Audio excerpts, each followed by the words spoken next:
So This Is Love by 4 Curious Dad on AO3.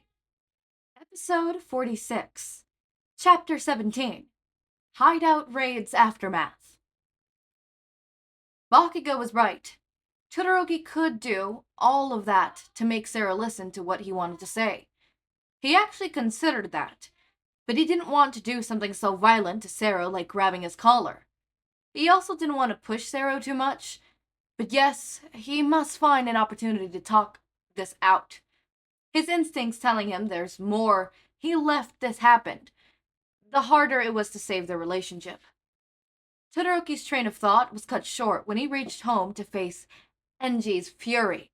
He had already known about the rescue he did with his friends from the scene, but Aizawa told him that the UA Council was reconsidering their decision to let him enroll. That was one horrible night in Todoroki's residency. Fuyumi kept begging Enji to calm down, but she was shoved aside. Shoto was dragged to the practice room.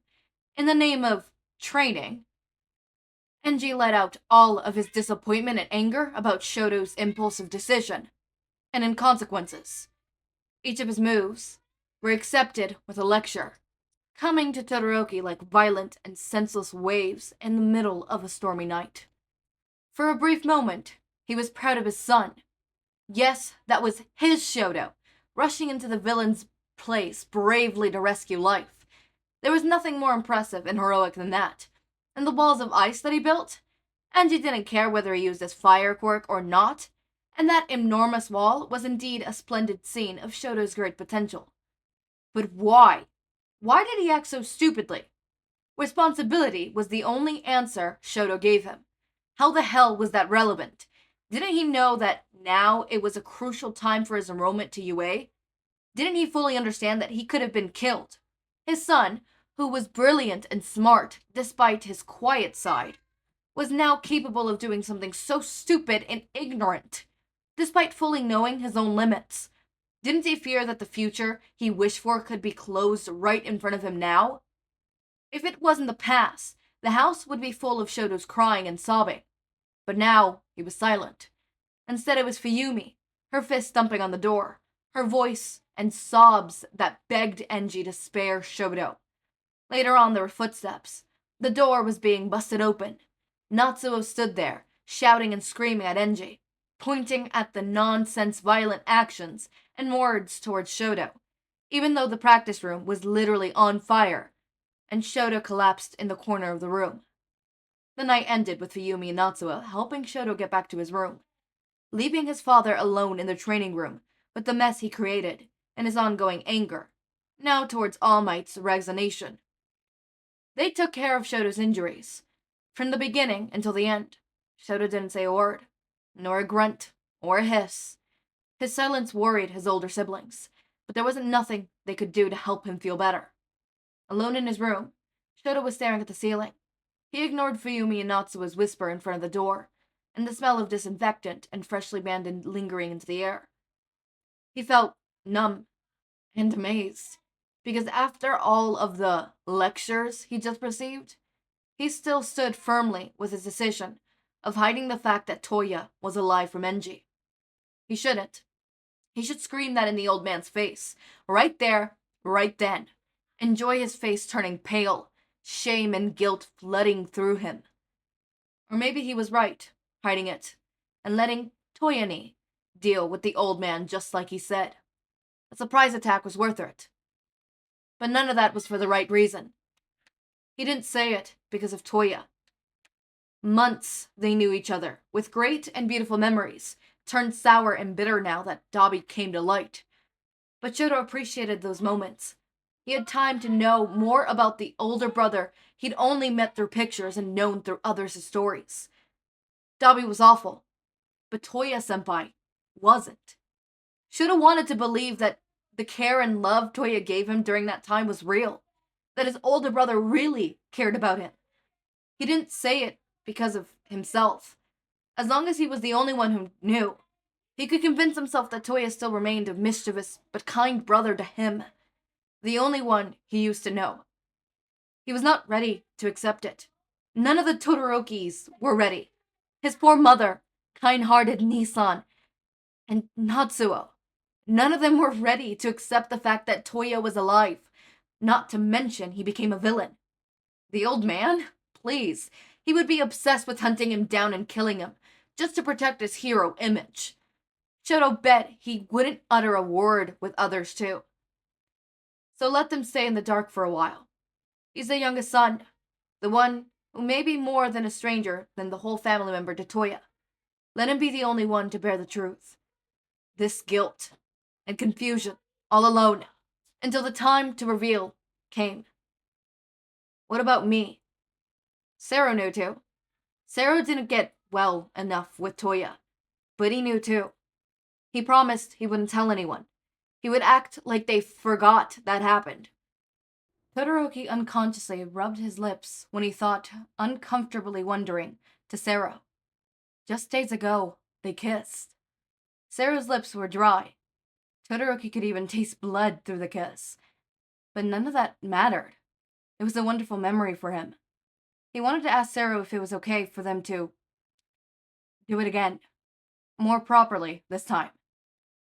But the hard part was, Sero seemed like he didn't want to talk to Todoroki. Bakugo's advice was automatically out. It was not how to ask others to talk to you. Naturally, Todoroki turned to another friend of his. As expected, Shinzo was still up, at this late of hour. Sometimes, like now, having an insomniac friend was really great. I do not know what it is that Storm requires, but he is requiring something, and I cannot pay him that something because I have no clue what it is that he wants or desires. All he is meowing. His food, I already gave it to him. The doors are all open.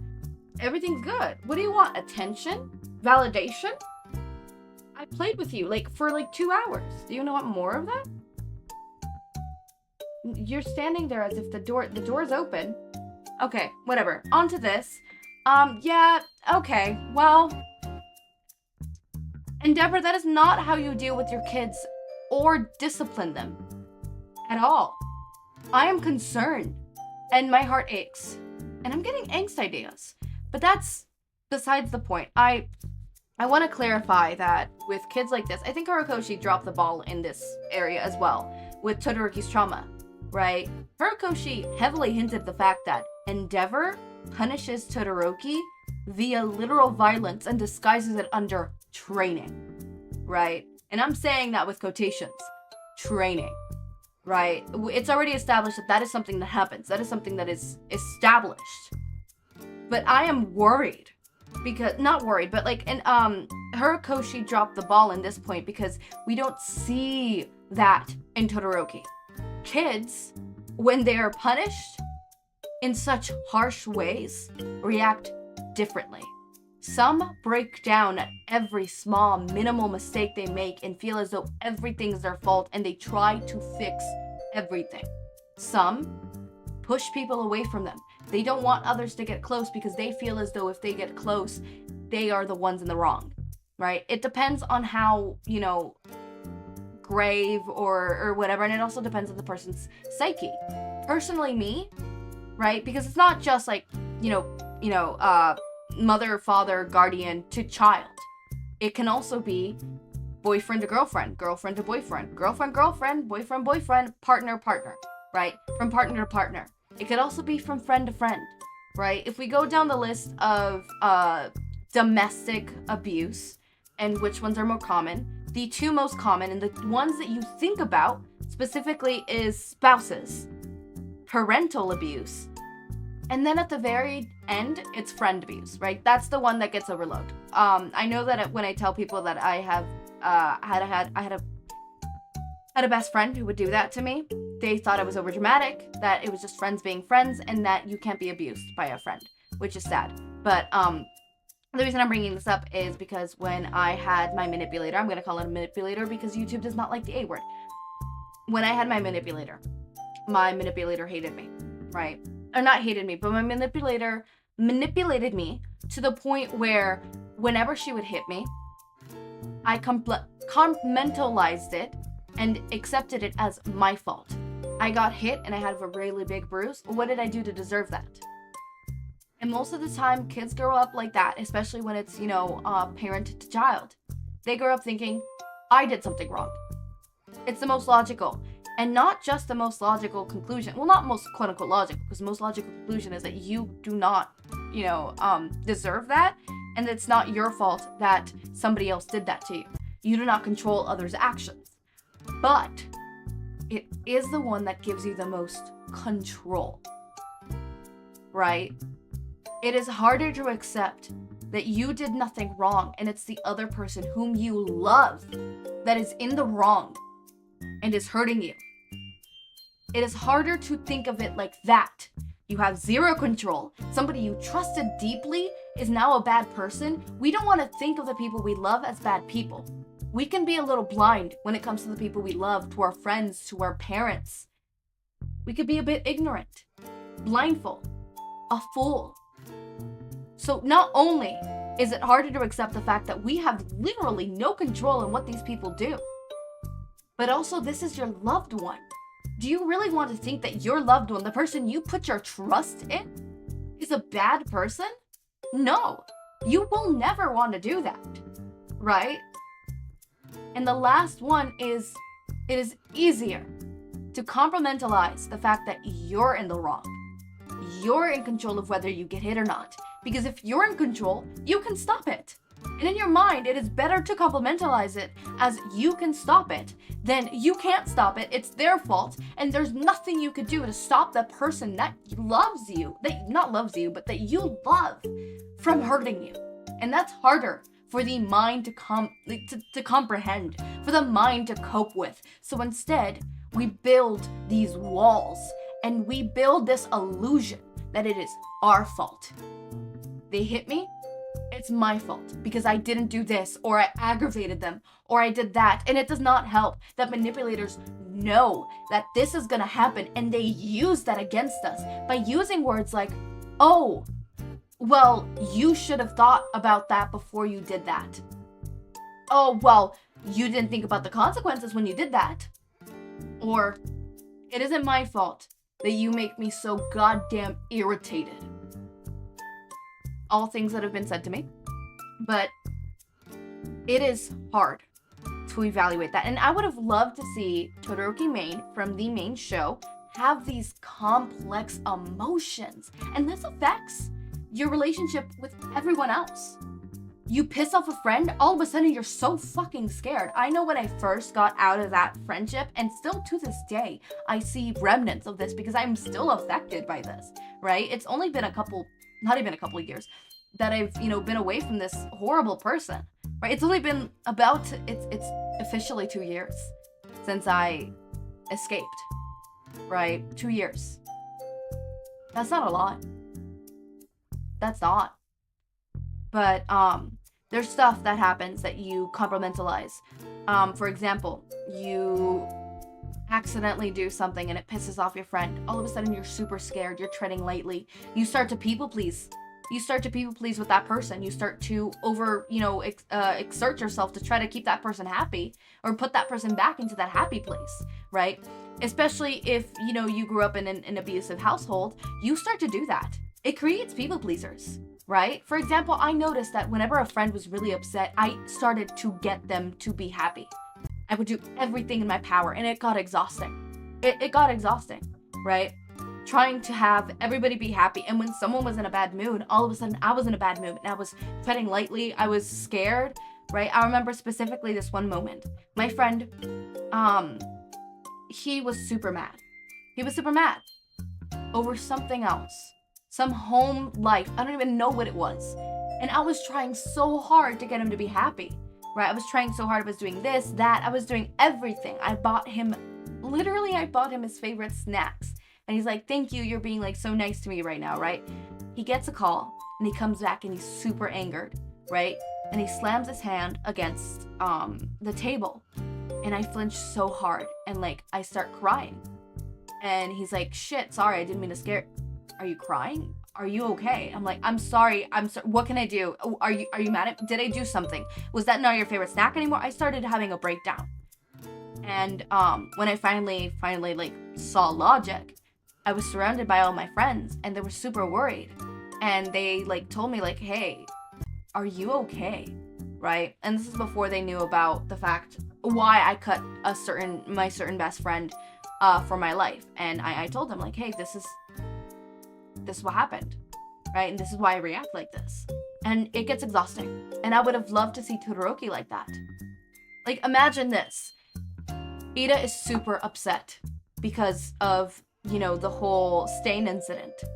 And Todoroki's doing everything in his power to keep Ida happy. And Ida is still not happy. And it's putting Todoroki really anxious. Because that's what happened. That's what happens. You know, you can't make the other person happy. All of a sudden, you're super anxious. You're treading on eggshells. Because they're not happy, right? They're not okay. And you feel as though it's your fault, right? And you start apologizing because it's your fault. But it's not your fault. It is not. It is not. But I would have loved to see that. I always love seeing that representation in media, specifically not like the actual abuse part, but the aftermath. I love that. I feel like some shows, they don't do the aftermath. The most they do, especially there's this one show that I was watching that did have quote unquote the aftermath, but the reactions were literally just every time somebody raised their hand, they would flinch, which don't get me wrong, I do that. I don't do it as much anymore, but when I first, you know, got free, I would flinch so hard, right? But it didn't show the people-pleasing tendencies. It didn't show the immediate fear after making a mistake. It didn't show any of that. It just showed, oh, she's flinchy and doesn't want to get into a relationship. Really? You're not gonna do all the complex emotions that come afterwards? That every little mistake that one does, they feel as though it is their fault? Sorry, I'm ranting. But, obviously, this is something that is going to affect Todoroki. He's also in his teen years. These are the most fundamental years for somebody. This is where whatever you do, it locks into your brain. It's why it's easier to learn a language as a teen, because you are constantly learning new things. As a teen, and a kid, these are fundamental years. This is what's building the code for the rest of your life. I got screwed over because of my, you know, manipulative best friend. She screwed me over. Not only emotionally screwed me over, not only physically screwed me over, but screwed over my future. Why? Because it's now going to be so much harder to uncode all of my behaviors. My people-pleasing tendencies are going to be hard to uncode. My whole thing of if a significant other or a friend or someone important in my life is not happy and mad, I feel anxious. Now it's not as bad as it used to be, but I still feel anxious. Yeah, that is staying forever. Staying forever, and I got fucked over. And Todoroki is getting fucked over, and any kid who's in an abusive household is getting fucked over. Not only physically, emotionally, but also fundamentally for their future. Because that is so hard to uncode. In fact, I've gotten to a point where I can't uncode more because I need therapy, which I'm in a wait list, and I cannot wait to go into therapy. I'm gonna walk in there, and my therapist is gonna be so happy because I'm gonna have literally everything. I'm gonna be like, okay, here's this, and this. I'm pretty sure I have this, but I'm not 100% sure. We could troubleshoot and see if it's even worth pursuing to see if, like, I could get a diagnosis, but I highly doubt. And maybe I do. I mean, I have a history of my family and whatever. I feel bad for her, and I also, or him. But also, they're probably gonna be grateful, whoever they are. Yeah. But again, it's a huge wait list. I'm probably not going to get therapy anytime soon. It's probably going to take a year. I'm also going to therapy not just, to see if I have depression, anxiety, or any neurodivergent disorder, because apparently all my friends and family think I do. So maybe that's something. But also I want to start getting diagnosed with gender dysphoria so that I could start my treatment in becoming a trans individual fully. So I could start T. Specifically, that's the transitioning part that I really want to do. I want to start T. I don't know if I will ever do top or bottom surgery. Those are really big things, really big changes, and I find it funny that I have man titties. Also, they're expensive.